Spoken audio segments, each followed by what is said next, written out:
Okay, it looks like we have more and more people joining. Thank you, everybody, for joining today. I have the true flu. I haven't had the true flu in forever. And so I'm not feeling my absolute best. But welcome, everybody, to the January SLC 6A1 Connect virtual lab meeting. And to start the year off with the worst joke I could find, who is the smartest pig? Of course, it's Einstein.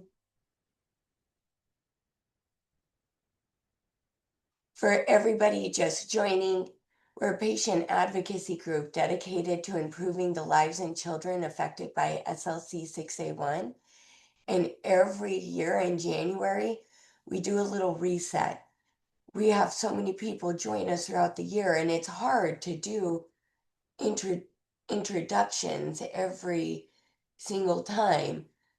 But once a year, it's a great refresher to know what everybody is working on. Okay, so I'm gonna put a link in the chat for everybody to update their contact information.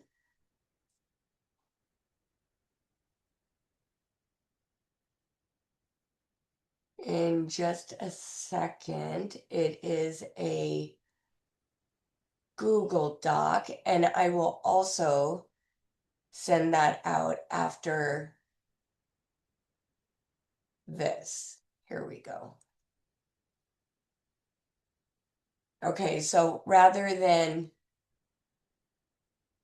we tried to be smart about keeping everything in a Google Doc, and I will put the link to the Google Doc in the chat.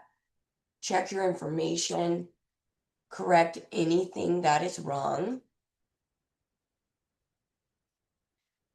Our symposium was such an amazing hit this year. It was really our best symposium yet. I felt like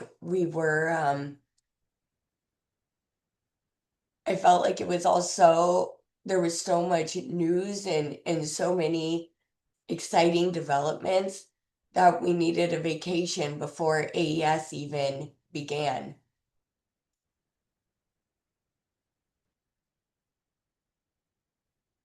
All of our presentations will be available very soon, and we have a Google Drive to, if everyone could,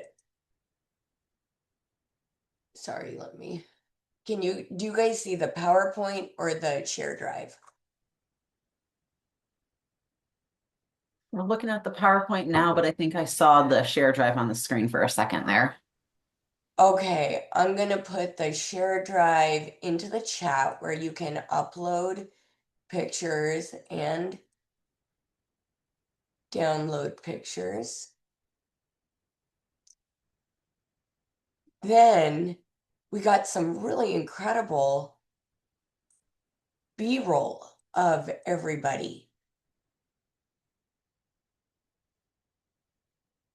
And who doesn't need a little B-roll now and again?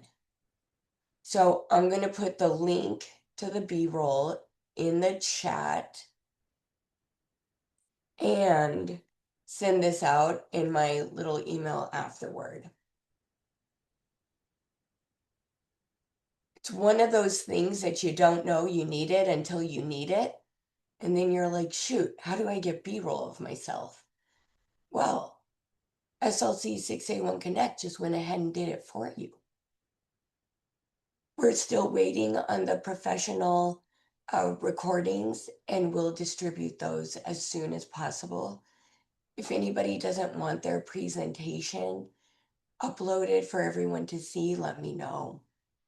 And I'll send out an email with all of this too. The big news is that the first patient in the world has received gene therapy. Oh, Pam. Okay, let me figure out why you can't access it.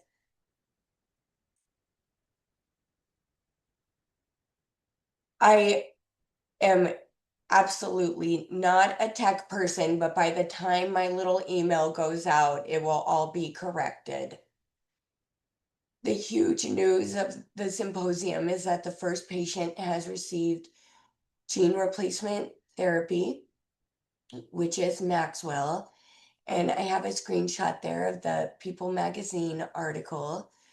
It is so exciting, and he's doing really super well. In fact, we've had his first just routine EEG, and it looks like there is an improvement.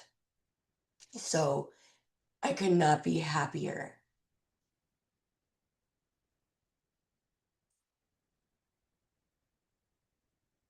We also were selected for an Uplifting Athletes grant for Melissa DeLu from Caddy Kang's lab.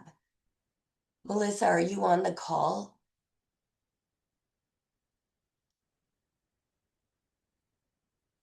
Uplifting Athletes is the most fun organization because they draft scientists just like an NFL draft.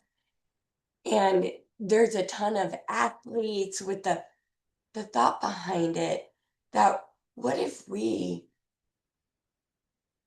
went at rare disease with the same passion that we do sports? And it's where all that enthusiasm comes together. So she is the recipient, and she'll receive her grant at, oh my goodness, I don't know my football terminology. At the big football show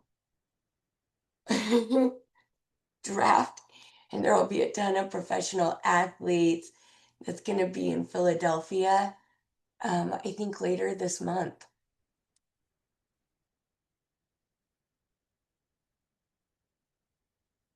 We have applied for our patient-focused drug development meeting with the FDA.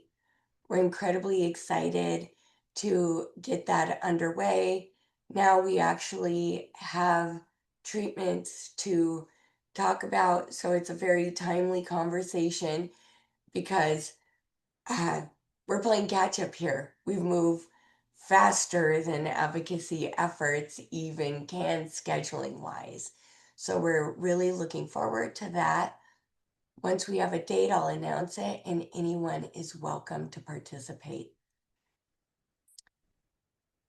Rare Disease Day 2025, oh my goodness, 2026 is coming up, and we have merch. You probably saw it at the symposium, but we have our Swifty bracelets. And we also have computer stickers. And it's free. You just fill it out and we ship it directly to you. I will put a link to the swag in the chat and just sign up for as much as you want. But it's a really, really fun thing to have some merch for Rare Disease Day coming up in February. And as you can see, we have the cutest little model. And these Swifty bracelets are just flying off the shelf. You better get them before they're gone. We also have some funding initiatives. There are some AES grants as well as Simon grants. I'll put a link to all of these in the chat and in my follow-up email.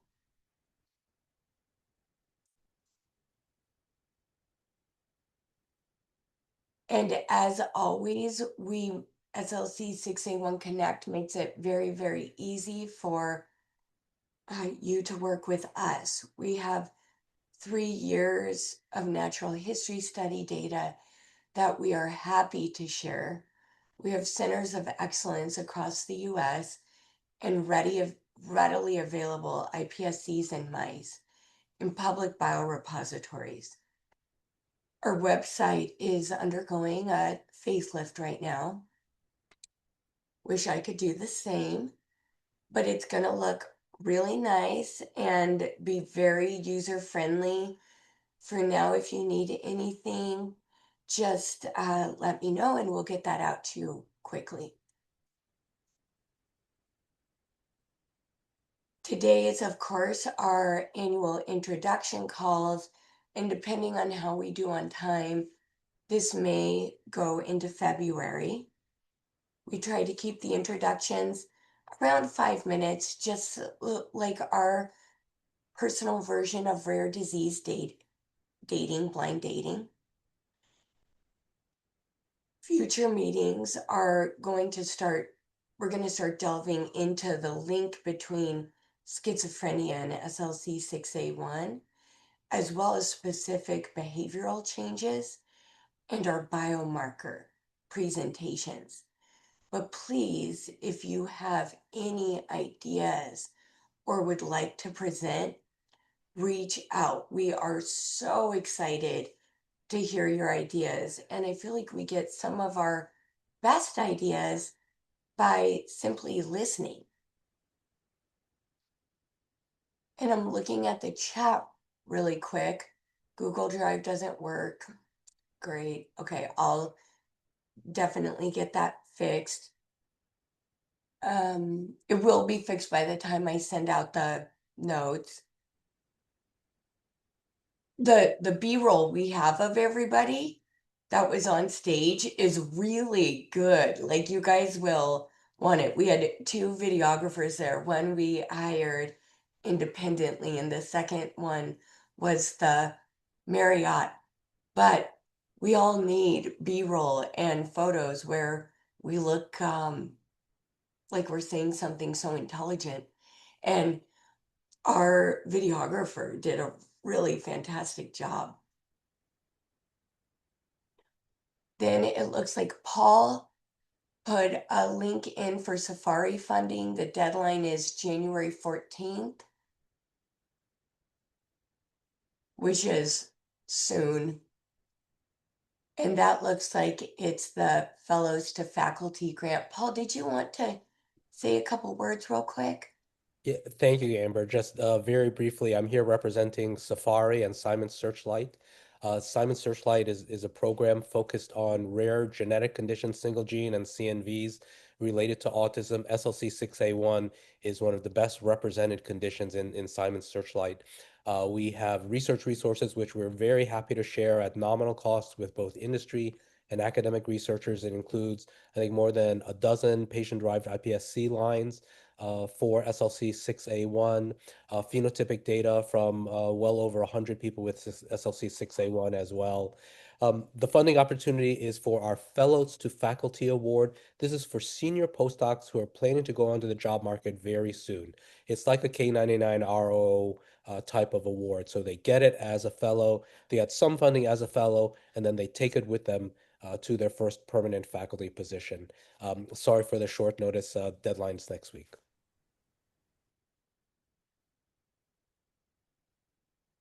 That's okay. I think the science is always used to quick deadlines. And I will send out that information if you need something more timely. DM me during this presentation and I can put information in on the chat.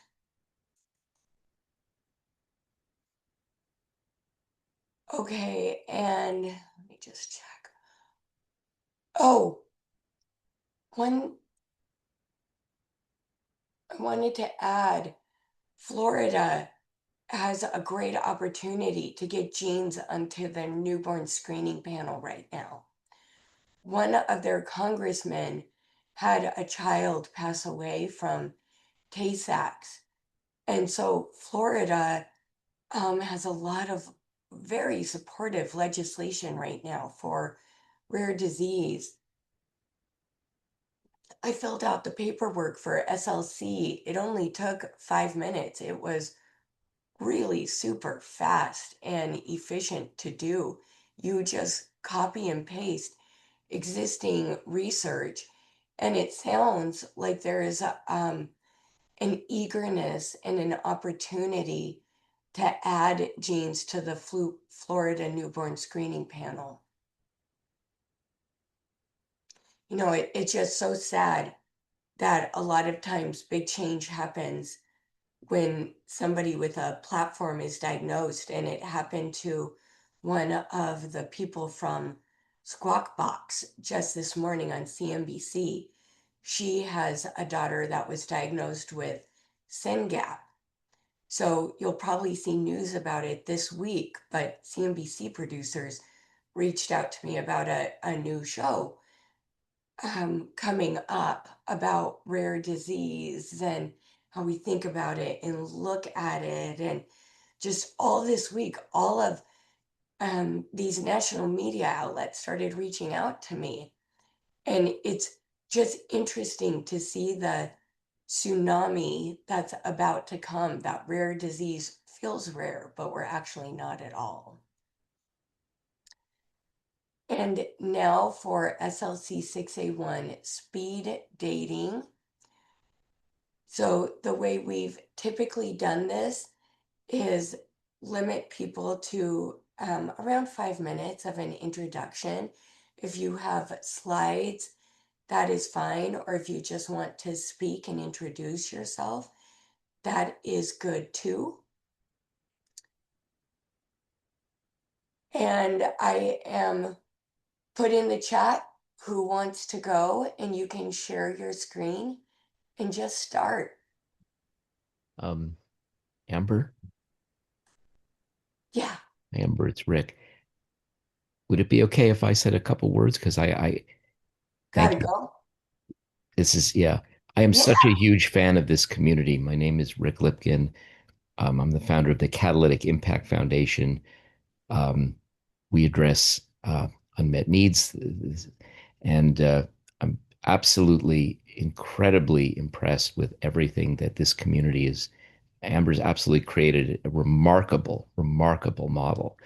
In our case, my background was neuroscience. I worked in another rare disease, and concerned about all of the things that, all the difficulties in funding. And so I sort of created this foundation. But the model that Amber has created is absolutely unlike anything I've seen in the community building. So just wanted to give that word of support, and huge fan of a lot of the work that's gone on. I've followed this community activity for years. Shout out to Henry. Shout out to so many of the wonderful people on this call. So just wanted to say that. Amazing. Thank you so much, Rick. If you're interested, put something in the chat for me and I'll just start updating everybody like a roster. Carol, would you like to go next?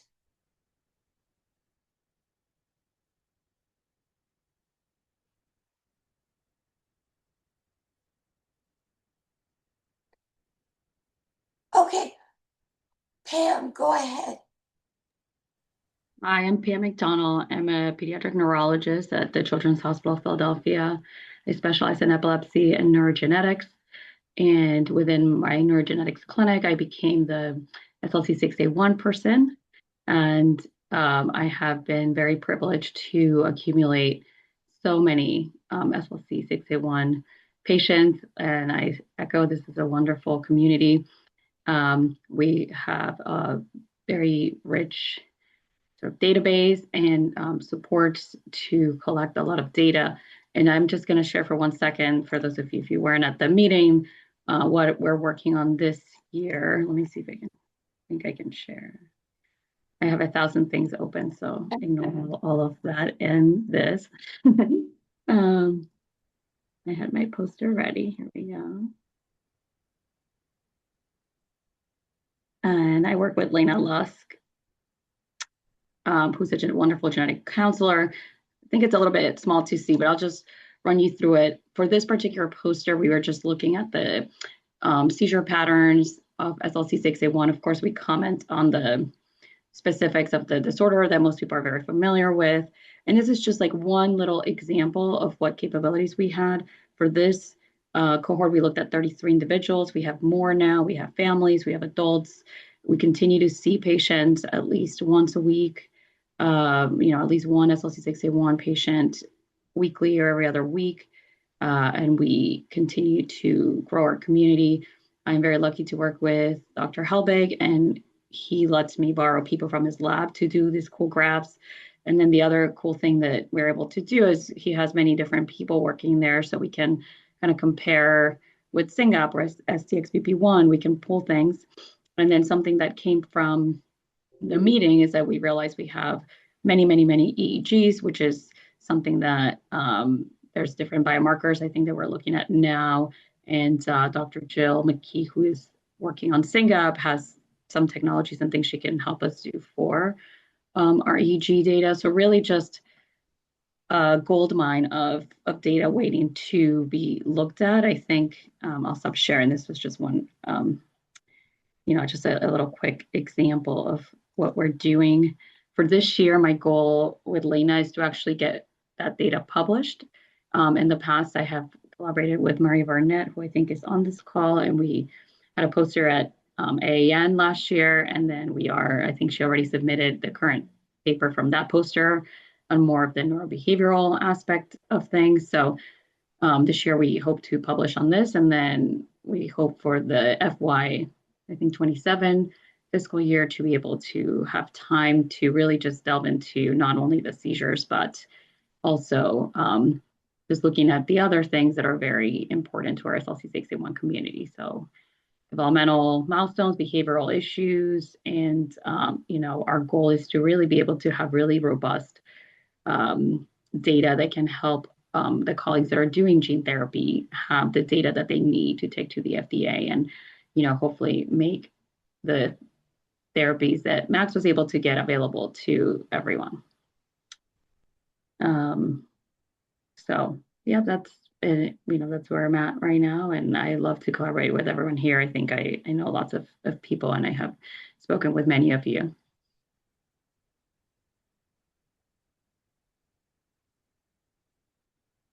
And I'm happy to present what we presented at the symposium at any meeting as well.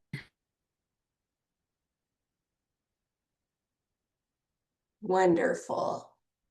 And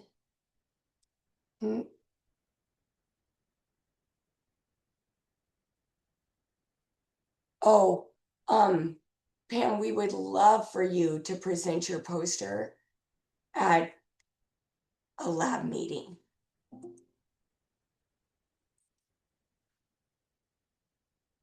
So I'll just go ahead and volunteer you. Yeah, no, I'm happy to do it. Just we'll pick one where I know I'm definitely there, because I think the next one might be in February, and that always falls around my son's birthday, and I always travel. Okay. That is great. Next person up, Lindsay Randall. Hi everyone, I'll just quickly say hi. I'm Lindsay Randall, and I am based in the UK, and I'm the founder of SLC6A1 Connect UK, and also the president of the SLC6A1 European Alliance, which we formed at the beginning of last year. So Europe is growing and getting stronger, working together and forming lots of partnerships across Europe, and obviously working super closely with Amber too. So yeah, stay in touch with us. We'll keep in touch with Amber as well. And if there's any projects that we can help you with from Europe, then let us know at this point.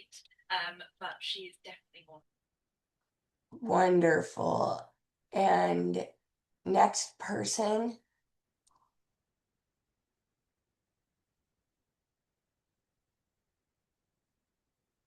Okay, I've lost Elliot.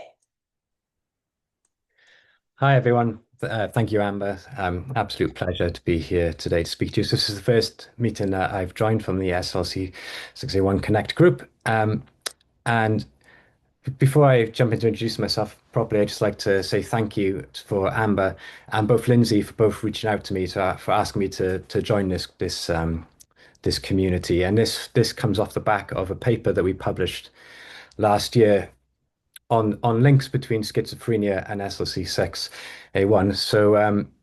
So my name's Elliot Rees. I'm a senior research fellow based at Cardiff University, which is in Wales in the UK. And my I'll just give a brief background really into my work and the work of our institution because next month I believe we're going to be presenting our paper in a bit more detail on the links between SLC6A1 and schizophrenia. I'm a geneticist, and I work on the genetics of severe mental illness, primarily on schizophrenia. I've been working at Cardiff since 2010, and my role is really kind of leading our work, looking at rare genetic variation, the links between different psychiatric disorders. So, for example, identifying different copy number changes that have a role in schizophrenia, and then more recently, large-scale exome sequencing studies looking at the role of single rare codon variants or point mutations or indels and trying to identify genes that are enriched for these mutations in schizophrenia. And that paper that I mentioned that was published last year, so this is a paper. So I'll also, if you don't mind, introduce my colleague, Sophie Chick, who's on the call. So Sophie is a postdoc working with me, and she was the one who led that analysis. So as part of that study, we analyzed genetic data from over 20,000 individuals who had a diagnosis of schizophrenia and over 100,000 unaffected controls. And several genes emerged from that work that had an association with these rare codon variants in schizophrenia, one of which was SLC6A1.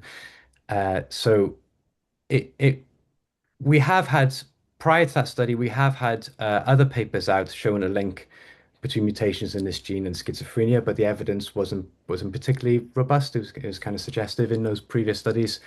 And then this work published last year strengthened the evidence for that. It's still not at the level as what we would consider to be genome-wide significant. So a statistical test that survives correction for all the multiple testing of all genes, but it does have a pretty, it still has a pretty strong evidence base for being associated with schizophrenia. So if you're not aware of the genetics of schizophrenia, so schizophrenia, I'll try not to go on for too long today, sorry. So schizophrenia is a psychiatric disorder with a typical onset in late adolescence or in early adulthood, although you do have rare cases of childhood onset schizophrenia. It's characterized primarily by positive symptoms, so hallucinations and delusions, and also negative symptoms, which is things like lack of motivation, inability to experience joy or pleasure, and also cognitive impairment. But the genetics of schizophrenia very much overlaps with other psychiatric disorders and also earlier onset developmental disorders. So it has substantial shared genetics with autism and with developmental delay. And therefore, it's not really surprising that a lot of the genes that were implicated in schizophrenia have also been implicated in other conditions, other early onset neurodevelopmental disorders. Um, so yeah, so I think if anyone has any questions, I'm happy to take any. But as I mentioned, we'll be presenting in more detail next month. And just want to say thanks once again for the opportunity to join this community. Elliot, we are so happy to have you here. We are a warm, welcoming, and excited community. We do lots of fun things, and we plan to have a party with Vanilla Ice DJing someday. It's gonna happen, by the way. I Sounds great. found his parents live kind of close to me, so I'm really zeroing in on it. Okay, next, Hamilton.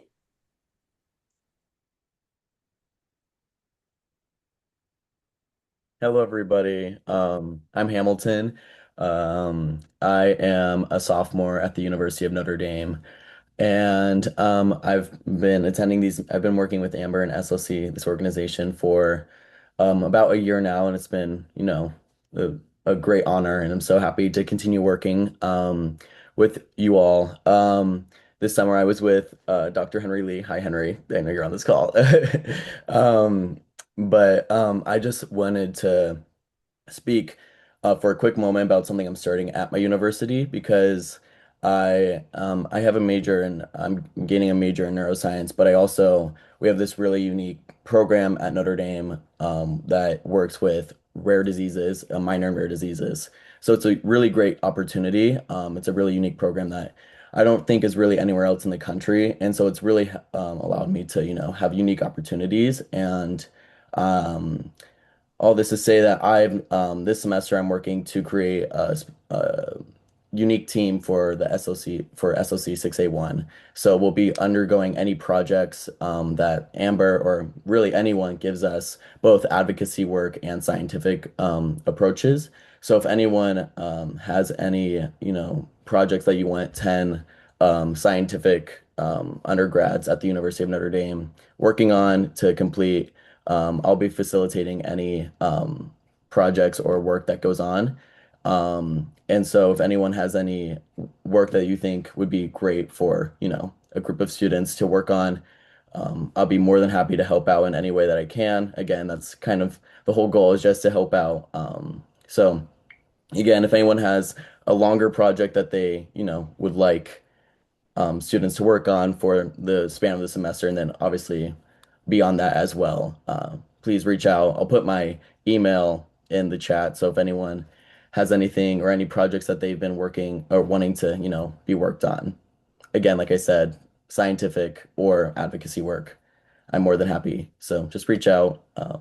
I'll respond timely. Thank you all. Amazing. Thank you so much, Hamilton. And Carol, are you ready?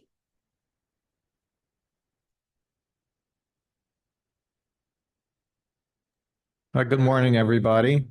My name is Kirill. I'm a senior postdoc with Dr. Kang at Vanderbilt University Medical Center.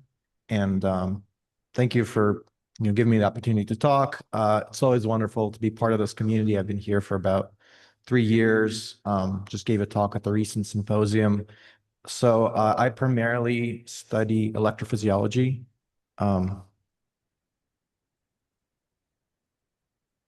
Sorry, was there an echo on my voice? I primarily study electrophysiology in the SLC 6A1 S295L model. That's the loss of function model I've been focused on.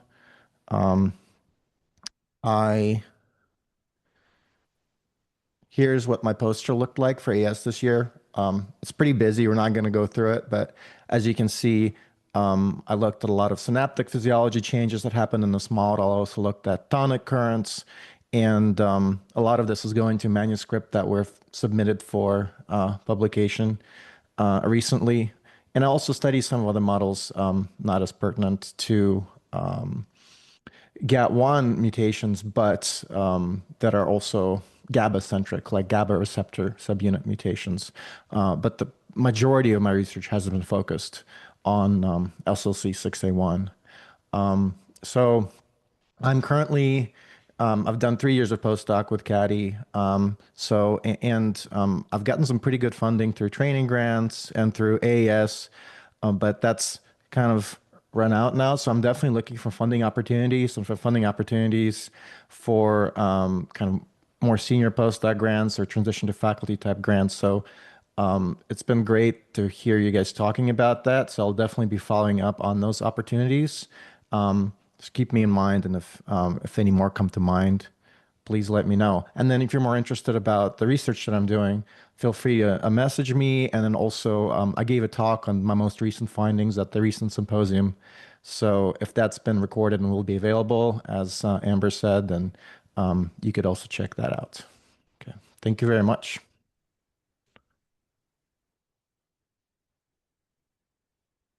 Awesome. The next up is Sarah. Good morning. I'm Sarah Poliquin. I used to work with Dr. Caddy King and Kirill as well, except I did more protein trafficking rather than all of the electrophysiology that Kirill does. but now I am a science officer at Combined Brain, which is a consortium of patient advocacy groups, including SLC 6A1 Connect. We also have about 120 other groups for rare genetic neurodevelopmental disorders. And I still work a lot with SLC 6A1. I help with our biorepository, and I've been involved with the disease concept model that Marie Barnett is leading. And I also, have done some other things like the standard of care and just general advice behind the scenes and the Caregiver Entered Natural History platform, Matrix. That is fantastic. And we're all really interested in learning more about Matrix right now. It's a very big push to have a lot of patient data right now. So I'm putting you down for a presentation too, Sarah. Next on the list is Aravind. Hi, good morning to all of you, and good afternoon if you're in Europe. I'm all the way in India, so it'll be a night time for me. But I'm joining here from Bangalore, from the Indian Institute of Science, and I run a group for the past several years working on SLC6A1. I'm a biophysicist by training, and I recently came to know about this organization and got in touch with Amber. So this is my first meeting to meet you all, and I'm very happy to be, attending this meeting with you all. I am primarily what you would refer to as a biophysics and a structural biologist. And my group has been studying the organization and architecture of SLC6A1 or the GABA transporter 1. We have also been associated with the person who actually cloned this gene, Baruch Kanner, way back in the 90s, to do some of our recent work that was published both in the EMBO journal and in the Nature Structural and Molecular Biology. We try to understand the organization of the GABA transporter and specifically GABA transporter 1, and look at the mechanisms of how this molecule undergoes its conformational changes. In the process, we are also trying to trap certain conformations which are specific to anti-epileptic drugs, particularly drugs like tiagabin and its analogs. We are also looking at potential congenital mutants that alter the function of SLC6A1. And we are trying to see how these molecules' structure gets altered by some of these mutations. Thirdly, we also are applying some very latest artificial intelligence methods to identify antibody binders against some of these molecules so that we can alter its function and also study, and actually track it in its native environment in the brain or in the neurons. So this is, we're primarily a basic research group, and we have been funded by the Wellcome Trust India Alliance on this project, and we are always open to new funding opportunities. And we have some very exciting results, which I'm sure we can share in the near future as well. Yeah. I'm happy to, also be part of this community. Yeah. Thank you, Amber. Yeah. Absolutely. So excited to have you. Thank you. Okay, now Katrine Johannesson. Hi, everyone. Sounds like I missed out on the AES this year and the symposium. I should have been there. Just a quick introduction. It's afternoon in Europe. I'm in a car picking up kids. So I'm a medical doctor and clinical geneticist working at the Danish Epilepsy Center and Department of Genetics in Copenhagen. I run the European SLC6A1 database, where we have around 250, I believe, patient data entries. And we're looking into all different aspects. Also this year, hopefully we can be part of the sponsored natural history study So looking forward to that. Yeah, we're always open for collaborations. So just feel free to reach out and I'd be happy to talk to anyone. Thank you. Awesome. Thank you so much, Katrine. Henry, would you like to go next? Hey, thank you, Amber, and good morning and good afternoon, everyone. Good to see a lot of familiar faces and also some new faces. My name is Henry Lee. I'm a senior scientist at Boston Children's Hospital. My background is molecular biology and biochemistry. And naturally, I'm from the basic science field, and I'm developing gene therapy. Great to see that Max already got a gene therapy. I believe that might be what we call the first generation of gene therapy, and we are working on maybe the next generation already. And we are having we measuring EEG in the lab and studying how our approach might suppress seizures in these SLC6A1 mice. And we are also very collaborative, working with Chris McGraw potentially at Northwestern to work on some of the GABA sniffer for the GABA transporter activity function assay.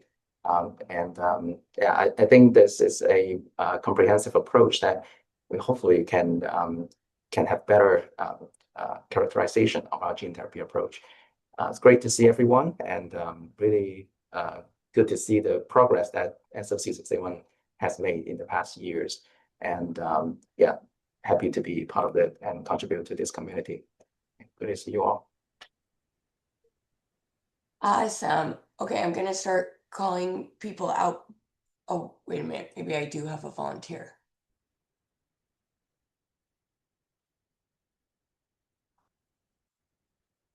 Sorry, it's hard to look at everybody and read at the same time. Okay, I'm gonna start calling people. So if you don't want to, you don't have to. Kyle in Montana, did you want to introduce yourself?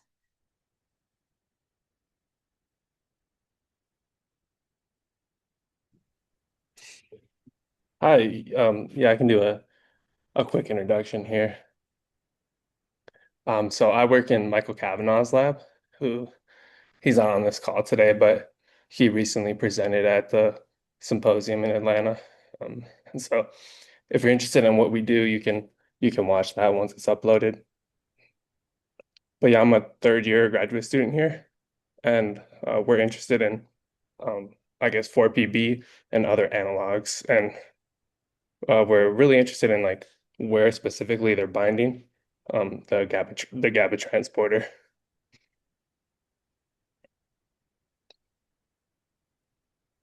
And I guess that's kind of it. Well, that is wonderful. Marie, would you like to talk about your clinic in Colorado and how you came from UT Southwestern?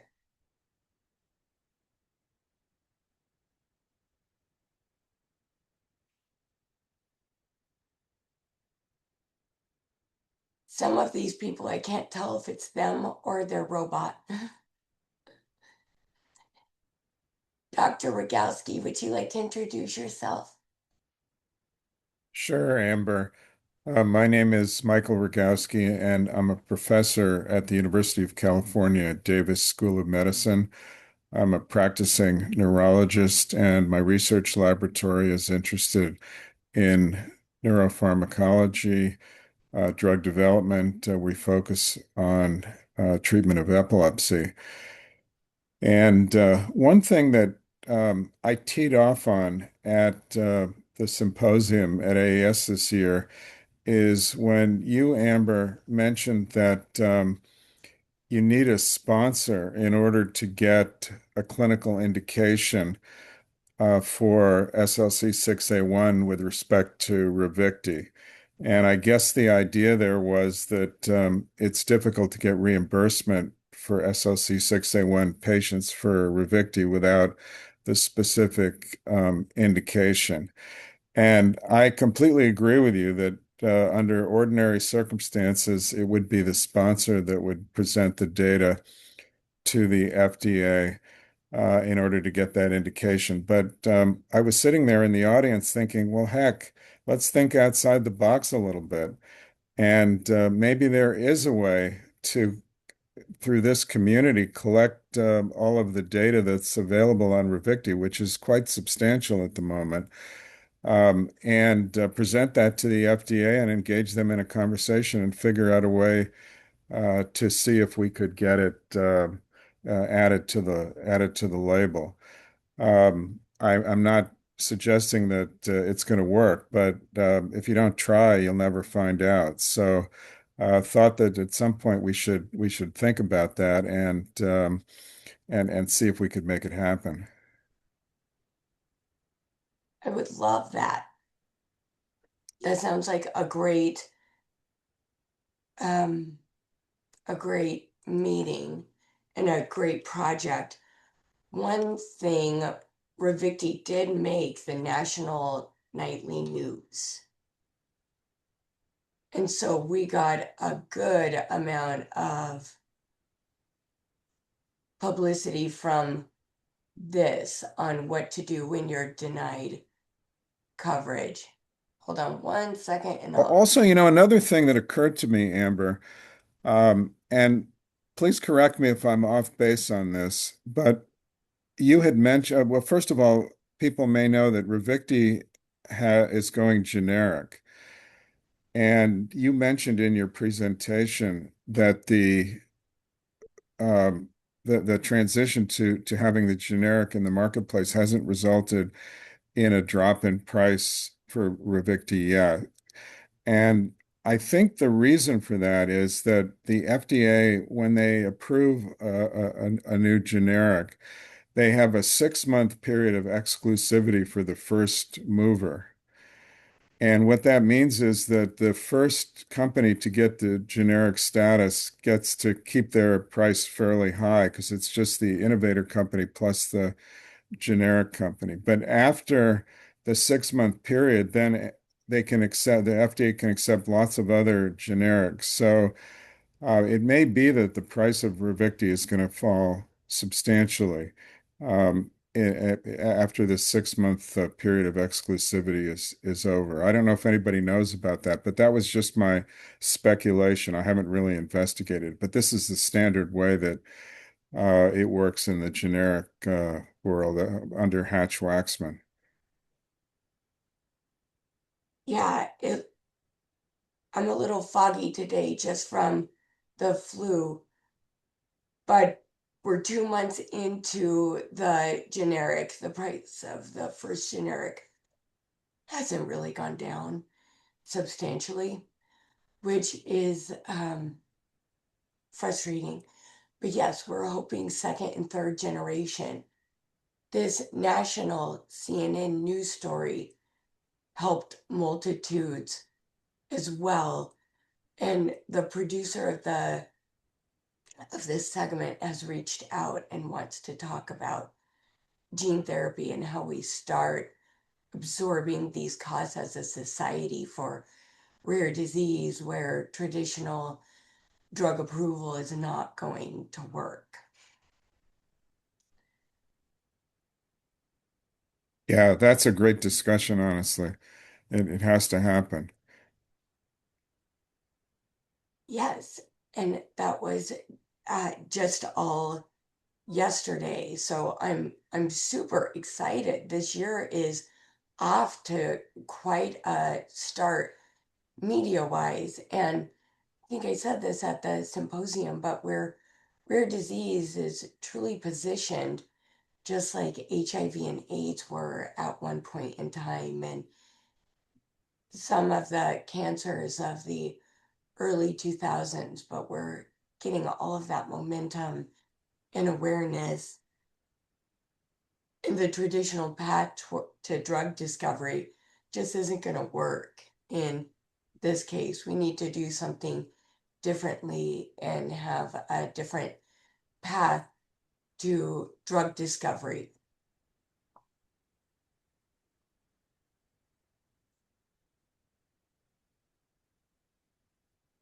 Okay, I'm just going down the list of participants. Marie, did you mean next call or just next person? Whatever you meant, you can just put it in the chat and I'll give you time to react. Sophie, did you want to say anything about your work? I don't have anything prepared, but we were going to present next week. Sorry, not next week, next month, I think, in the next meeting. Oh. That's okay. Okay, perfect. Oh, Samir, would you like to say anything? Okay. Well, I was honored actually to be involved in this meeting, but let me say a very fast thing that first of all, as an introduction, I have been working in the gene therapy program with the UT Southwestern with Dr. Stephen Gray, but my work was focused on the process development for manufacturing. So basically, what Dr. Stephen Gray was developing the science for the gene therapy programs. I was working on developing the process of actually scaling it up. So the last discussion that you just mentioned about finding ways to treat patients with an efficient process and cost-effective process. We have been working on trying to create that path. And I just joined Cost Plus Drugs company, which is also working on the issue of developing generics at a reasonably priced. Basically is you probably could read more about it and find out what they are trying to do. And they hired me to actually develop the gene therapy at such concept, which would be same thing, cost plus, with a very transparent process and trying to make it as efficient as possible to reach as many patients as possible. So it makes the affordability and the availability actually of the drug to the patient fast, efficient process. So we haven't started yet. I just started to set up the place in Dallas, Texas here. That's the central location where we are.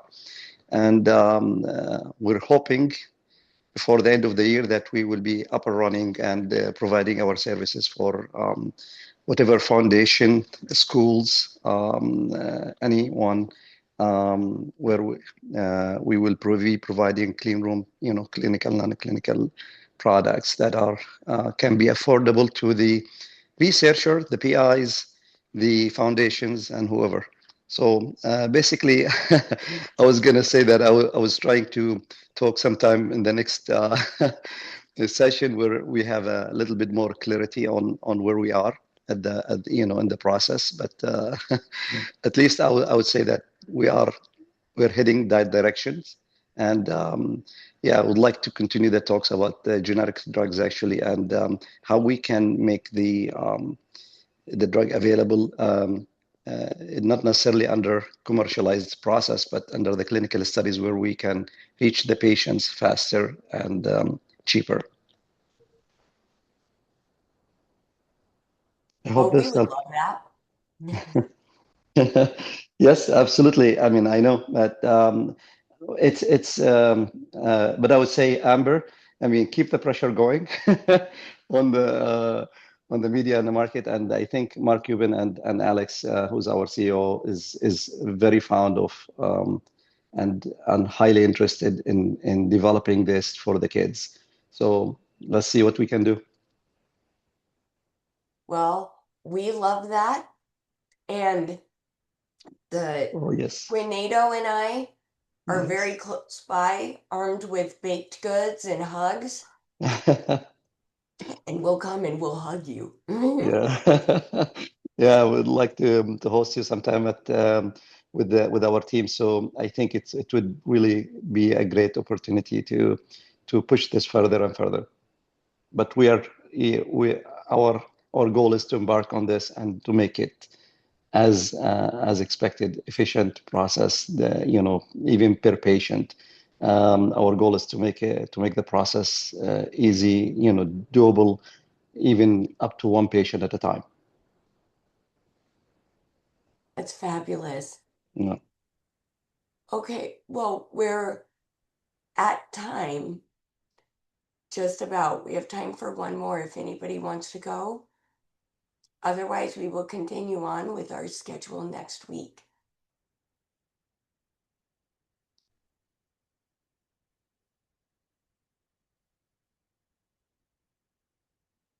All right, everybody, have the best day and happy new start to the new year. I'm not sure we can beat last year, but we're definitely going to try. And everyone knows I'm all about positive visions. And maybe Denver at AES this year is when we get Vanilla Ice and we all learn how to do that dance, Ice Ice Baby. We'll just have one giant nerd party, everybody. And with that, everybody go slay your Thursday. Thank you. Have a Bye. nice day. Bye. Bye.